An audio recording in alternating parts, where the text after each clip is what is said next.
तो गाइस मैं हूं आयुष और आप देख रहे हैं रेसल इंडिया। स्वागत है आपका आज की इस वीडियो में जहां पे हम बात करने वाले हैं आज भी मंडे नाइट रॉ की। जी हां, और भाई what an episode of Monday night raw. Finally world heavyweight championship का जो टूर्नामेंट है उसका फर्स्ट हाफ खत्म हो चुका है। आखिर कौन करा है क्वालिफाई और कौन जाएगा नाइट ऑफ चैंपियन से मंडे नाइट रॉ की तरफ से to fight and to compete to crown the first ever world heavyweight champion. Obviously you don't need to say his name, just sing his song. और definitely guys आपको comments में, आपको title से, thumbnail से सब कुछ पता लग गया है that Seth freaking Rollins is going to Night of Champions with a golden chance to become a world heavyweight champion. और मजा आ जाएगा भाई। मैं तो उस मोमेंट का वेट कर रहा हूं कि कब हम उस तक पहुंचे और कब एक बार फिर से सेथ रॉलिंस के कंधे पे वर्ल्ड टाइटल देखने को मिलेगा। इतना ही नहीं, मंडे नाइट रॉ में कोडी रोड्स और ब्रॉक लेसनर की स्टोरी एक काफी धांसू तरीके से भाई आगे बढ़ी है आज, और उसके बारे में हम बात करेंगे। नाइट ऑफ चैंपियंस में उनका रीमैच होने वाला है, ये ऑलरेडी हमको पता लग गया। तो बहुत सारी चीजें हैं जिसको हम डिस्कस करेंगे गाइज आज के शो में। आप वीडियो को एंड तक जरूर देखते रहें, लाइक बटन दबाना बिल्कुल भी ना भूलें। और हम टाइम नहीं वेस्ट करेंगे, स्टार्ट करेंगे। आज की रॉ हो रही थी जैक्सनविल फ्लोरिडा में, और इससे बेटर बंदा कौन हो सकता था to kick off the show then the American nightmare Cody Rhodes. एक ऐसा बंदा जिसकी इतनी हिस्ट्री रही है पिछले कुछ सालों में जैक्सनविल फ्लोरिडा में ऑल एलीट रेसलिंग के साथ, और वो आके इस चीज को मेंशन करते हैं माइक पे। पूछते हैं जैक्सनविल तुम किस चीज के बारे में बात करना चाहते हो, और यहाँ पे वो बताते हैं कि कितनी सारी मेमोरीज मैंने इस सिटी के अंदर बनाई हैं, क्योंकि ये सिटी मेरा होम था ड्यूरिंग द पैंडेमिक, और आज हम एक और मेमोरी बनाएंगे, सब साथ मिलके इस मेमोरी को बनाएंगे। इसके बाद वो ब्रॉक लेसनर की बात करते हैं कि कैसे बैकलैश में ब्रॉक को हराने के बाद कोडी ने ये चीज प्रूव कर दी कि ब्रॉक को भी डिफीट करा जा सकता है। उनका खुद का जो ब्रॉक लेसनर का खून था वो कोडी की पूरी बॉडी के ऊपर था, and Cody defeated Brock Lesnar. लेकिन वो कहते हैं कि ब्रॉक अब मेरे रेयर व्यू मिरर में है, ये मेरा प्रीवियस चैप्टर है। अब अगली जो चीज है रियलिस्टिकली मेरे लिए वो है वर्ल्ड हेवीवेट चैंपियनशिप, और अब मेरा पाथ बिल्कुल क्लियर है, I am going to win that title. वो ब्रैकेट शो करते हैं और वो कहते हैं लेट द टूर्नामेंट बिगिन, और वो बाहर बुलाते हैं सेथ रॉलिंस को। तो सेथ फ्रिकिंग रॉलिंस और अमेरिकन नाइटमेयर कोडी रोड्स, इन दोनों के बीच में यहाँ पे प्रोग्राम देखने को मिला। एक हमें कन्फ्रंटेशन देखने को मिली, ऑब्वियसली कोई फिजिकल यहाँ पे नहीं था, लेकिन सेथ रॉलिंस अपने इस मैच के लिए रेडी थे, जो कि फर्स्ट ट्रिपल थ्रेट मैच आज हमें देखने को मिला इस रॉ के अंदर। तो ये जो पहला मैच था, this was Seth Rollins against Damien priest and Shinsuke Nakamura. और मैं कहना चाहता हूँ कि इस फर्स्ट राउंड मैच के अंदर भाई क्लासिक मैच इन्होंने दिया, बैक एंड फोर्थ। ऑब्वियसली हम जानते थे सेथ रॉलिंस इसको जीतने वाले हैं। जिस तरीके से इन्होंने इस मैच को दिखाया मुझे काफी पसंद आया इसको ओवरऑल। डेमियन प्रीस्ट अभी भी अपनी नी को सेल कर रहे थे, और नाकामुरा एट द एंड काफी क्लोज भी आ गए थे अपनी सबमिशन से to tap out Damian Priest. But out of nowhere Seth Rollins एक कमाल की स्प्लैश लगाते हैं नाकामुरा के ऊपर, and then he hits the pedigree to win the match, और सेथ रॉलिंस डायरेक्टली इस रॉ के मेन इवेंट के लिए क्वालिफाई करे, यानी कि सेमीफाइनल के लिए for this world heavyweight championship tournament. तो मंडे नाइट रॉ की स्टार्ट काफी बढ़िया थी, काफी इंटरेस्टिंग थी।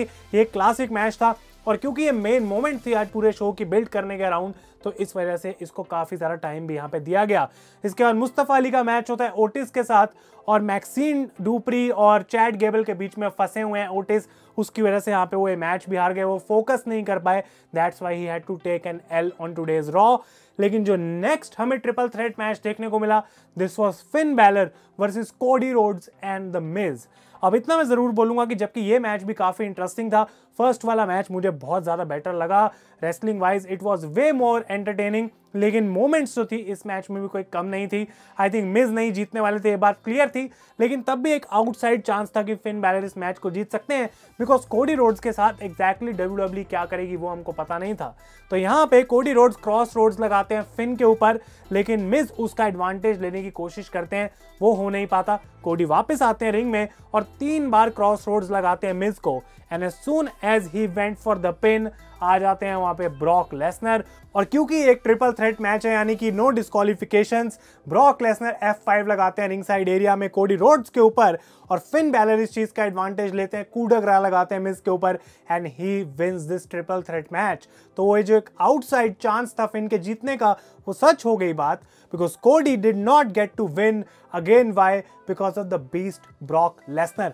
और ब्रॉक लेसनर की जो लुक थी भाई इतनी कमाल थी आज के शो में, उनकी पूरी स्टिचेस लगे हुए हैं मत्थे पे, जैसे कि उनका चोट लगी थी, हमने देखा कैसी वो बस्टेड ओपन थे बैकलैश में, लेकिन साथ के साथ उनकी पूरी ये सूजी हुई आंख, तो जो लुक दी गई ब्रॉक को, रियली अ हर्ट बीस्ट आज वो लग रहे थे and he was not happy. Cody Rhodes को एक और F5 लगाते हो मैच के बाद यहाँ पे टेबल के थ्रू, और उसके बाद कोडी को पकड़ के बोलते हैं, गिरा हुआ मरा हुआ कोडी है और उसको वो बिल्कुल पकड़ के बोल रहे हैं, look at me, look at this face. और वो कहते हैं, कोडी यू लग्ड इनटू दिस फेस, तुम लकी थे कि मेरा चेहरा ऐसा दिख रहा है, तुम लकी थे कि तुम बैकलैश में जीत गए हो, लेकिन अब मैं तुमसे पूछना चाहता हूं कि तुम किस चीज के बारे में बात करना चाहते हो। मेरे बारे में तुम बात करना चाहते हो, because I am not done with you Cody Rhodes, I want a fight and I want a fight at night of champions. तो ब्रॉक लेसनर एक बुरे तरीके से कोडी रोड्स को एक और अटैक करने के बाद चैलेंज करते हैं एट नाइट ऑफ चैंपियंस, और इस बार उनको कोई नॉर्मल मैच नहीं चाहिए, he wants to fight Cody Rhodes. एक अपनी स्टेटमेंट अब ब्रॉक लेसनर देना चाहते हैं कि जो भी कोडी ने बैकलैश में करा वो उसका कोई टैलेंट नहीं, या फिर हम ये नहीं कह सकते कोडी वॉज बेटर देन ब्रॉक, वो एक लक था, एक फ्लूक था जिसकी वजह से Cody was able to defeat Brock Lesnar. एक कमाल की सेगमेंट और बहुत ही बढ़िया प्रेजेंटेशन यहाँ पे ब्रॉक लेसनर की हमें देखने को मिली, और जाते हुए वो टाइटल को देखते हैं, वर्ल्ड हेवीवेट चैंपियनशिप को, और हंसते हैं क्योंकि वो खुश हो रहे हैं कि कोडी को मैंने रोक लिया इस टाइटल से जीतने के लिए। तो अमेजिंग, और कोडी ने इसके ऊपर रिस्पॉन्स करा, उसकी हम अभी बात करेंगे गाइज। इसके बाद रिया रिप्ली का मैच होता है डेना ब्रुक के साथ, एक बहुत ही नॉर्मल मैच। एक बार फिर से यहाँ पे क्लोवर लीफ फिनिशर से यहाँ पे रिया रिप्ली जीत जाती हैं, और मैच के बाद नटालिया आके कन्फ्रंट करती हैं रिया रिप्ली को, जो कि एक आइडिया देता है कि ये फ्यूड हो सकती है for the SmackDown women's championship, लेकिन मुझे कुछ खास समझ नहीं आ रहा है कि नटालिया को क्या ही करेंगे। आई थिंक अभी भी रिया रिप्ली के लिए कोई एज सच बड़ा चैलेंजर है नहीं रॉ के ऊपर, और ये टाइटल कब स्विच होगा, क्या स्मैकडाउन वुमेन्स चैंपियन रॉ पे ही रहेगी, वो अभी तक हमको कोई आइडिया नहीं दिया गया है। इसके बाद Sami Zayn and Kevin Owens का मैच होता है इंपीरियम के साथ, और ये भी एक काफ़ी अच्छा टैग टीम मैच था, और मुझे बढ़िया ये लग रहा है कि ऑलरेडी ओवेंस और ज़ेन को मौका दिया जा रहा है अलग अलग टैग टीम से लड़ने का, तो हमें दिखाया जा रहा है कि कौन है इस पूरी डिवीजन में जो कि चैलेंज कर सकता है चैंपियंस को, लेकिन चैंपियंस जीतते भी चले जा रहे हैं। नेक्स्ट वीक गुंथर का डेब्यू है रॉ पे, एंड आई थिंक वो आएंगे तो इंपीरियम से बात जरूर करेंगे कि भाई तुम लास्ट वीक हार कैसे गए थे, बिकॉज काफी सारे लॉसेस आई थिंक हो गए इंपीरियम के। Sami Zayn and Kevin Owens एक बार फिर से विक्टोरियस थे। आप लोगों के हिसाब से कौन सी वो टैग टीम है जो उनको एक्चुअली इस टाइम चैलेंज कर सकती है उस के अलावा, let me know in the comments below. इसके बाद बात करें ज़ोई स्टार्क आई, जो कि आई थिंक ड्राफ्ट करी गई है NXT से रॉ पे, उनका मैच हुआ निक्की क्रॉस के साथ, इजीली वो जीत गई, तो यहाँ पे कुछ खास नोटेबल है नहीं। ट्रिश आती है रिंग के अंदर और वो बात करती हैं कि बैकी लिंच मिसिंग है, उन्होंने टी-शर्ट पहन रखी है बैकी मिसिंग, और वो कहती हैं कि भाई बैकी कहाँ है किसी को पता नहीं है, लेकिन अच्छी बात यह है कि बैकी यहाँ पे है नहीं, क्योंकि वो मेरी स्पॉटलाइट को नहीं छीन सकती, और इस चीज़ के लिए तुम सब मुझे बोल सकते हो थैंक यू ट्रिश। तो बैकी का एकदम से म्यूजिक बजता है, सबको लगता है बैकी इज बैक, बट ट्रिश ये जोक कर रही थी सबके साथ, एंड वो बोलती हैं कि भाई तुम सबको लग रहा है बैकी यहाँ पे है, लेकिन मैंने बताया था कि ये चीज़ सच नहीं है, तब भी तुम उस चीज़ के लिए फॉल हो रहे हो।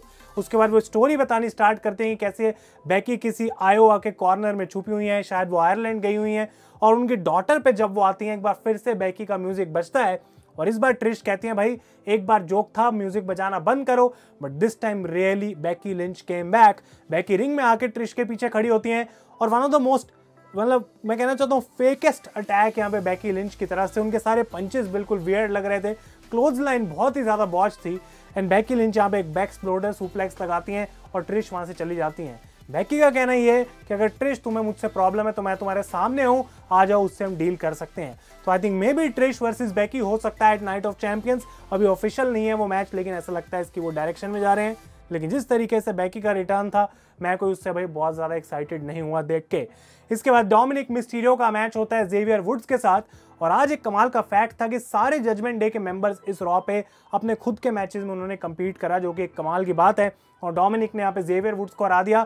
ये एक डिसेंट मैच था, और मैं हमेशा जब जेवियर को देखता हूँ तो लगता है कि ये बंदा डेफिनेटली लड़ तो सकता है, पर कोई अपॉर्चुनिटी है नहीं इसके लिए। आई थिंक WWE कभी देखती नहीं है जेवियर वुड्स को as something, as an individual superstar, तो वो थोड़ी सैड सिचुएशन है, बट डोमिनिक को यहाँ पे जीतना था, ये बात हम जानते हैं।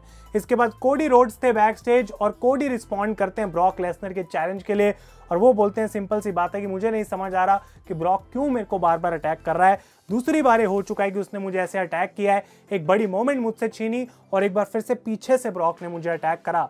और वो कहते हैं कि शायद कहीं ना कहीं मुझे ये बात लग लग रही है कि जो ब्रॉक की वो पावर थी मेन इवेंट में रहने की, कि जो ब्रॉक चाहता है वो ब्रॉक कर सकता है, वो धीरे धीरे गायब हो रही है। और अगर उसको रेलिवेंट रहने के लिए कहीं ना कहीं मुझसे एक फाइट चाहिए, you want to fight me Brock, then एक ही चीज है जो कि मैं कहना चाहता हूं तुमको, I accept, it's a yes. और नाइट ऑफ चैंपियंस के लिए guys Brock Lesnar Cody Rhodes is official. I don't know इस पे कोई स्टिपुलेशन डाली जाएगी या फिर नहीं, बिकॉज फाइट वर्ड यूज करा जा रहा है, आई होप सो। लेकिन इंटरेस्टिंग होने वाली है चीजें, बिकॉज ब्रॉक बिल्कुल खुश नहीं लग रहे हैं और कोडी रोड्स इस समय डेंजर में है कि ना ही तो वो अपना रोमन रेंस के अगेंस्ट रीमैच गवाएं, ना ही सिर्फ वर्ल्ड हेवीवेट चैंपियनशिप जीतने का मौका गवाएं, but he is risking a big injury. क्योंकि क्या कर सकते हैं ब्रॉक नाइट ऑफ चैंपियंस में, वो गाइज हम भी जानते हैं। लेकिन फाइनली एक मोमेंट जिसके लिए सारे रुके हुए थे, आज the main event of the show, Seth Rollins versus Finn Balor, the semifinal for the world heavyweight championship tournament. एक बार फिर से कमाल का मैच इन दोनों सुपरस्टार्स ने दिया, इनको बिल्कुल टाइम दिया गया पूरा। सेथ रॉलिंस का म्यूजिक बज रहा है, लोग खुश हैं, and at the end we know what is going to happen.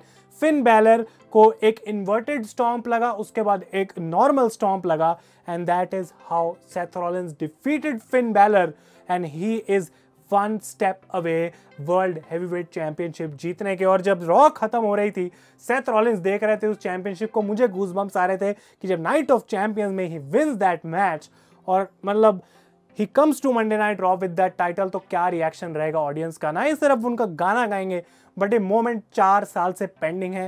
ये बंदा डिजर्व करता है किसी और से भी ज्यादा to have a world title on his shoulder.